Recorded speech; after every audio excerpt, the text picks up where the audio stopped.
Hey everybody, and welcome to May, right? April showers bring May flowers. So today we're going to talk about Mayflower Granny Power. And in this 31-day series, I'm going to share my favorite flower granny square projects with you. I love these groovy, fun project ideas, and with the warmer weather, granny projects are perfect. They're small, easy to bring along on trips, and nice to save up for cooler weather to piece together. So let's get started. Hey everybody, welcome back to day 4. And this is such a cute pattern. It looks just like a daffodil to me, and I just absolutely love it. So this is the crochet granny square floral pattern. It is an instant download.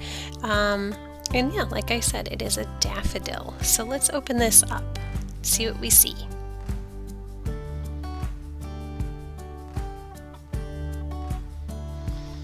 Okay, so it looks like this pattern was written by Luba Davies Adler?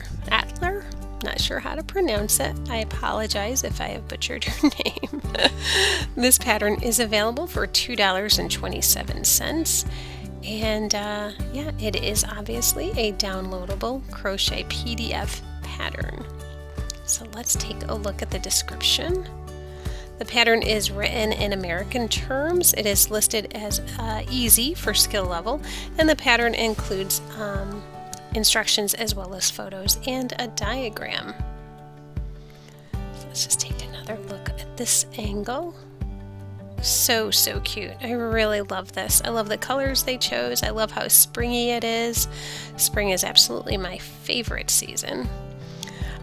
Mary has ordered 4 patterns from this designer, received them all in a timely manner. Seller was helpful when she had difficulty downloading, and she says this was most likely due to her own unique computer abilities. Effie Pasquale says, I love this pattern, very quick to work up and easy to follow. She likes hanging them by a dowel. That's interesting. James made this beautiful bag. Took me a couple tries to figure it out, but once I did, I loved it. It's a beautiful pattern. What a great idea to make it into a bag. All right, everybody, let me know in the comments below, what do you think of this pattern? Do you like it? Do you like making granny squares? And do you like making flower granny squares? All very important questions. Until tomorrow, I hope you're having a great day, and we'll see you next time. Bye-bye.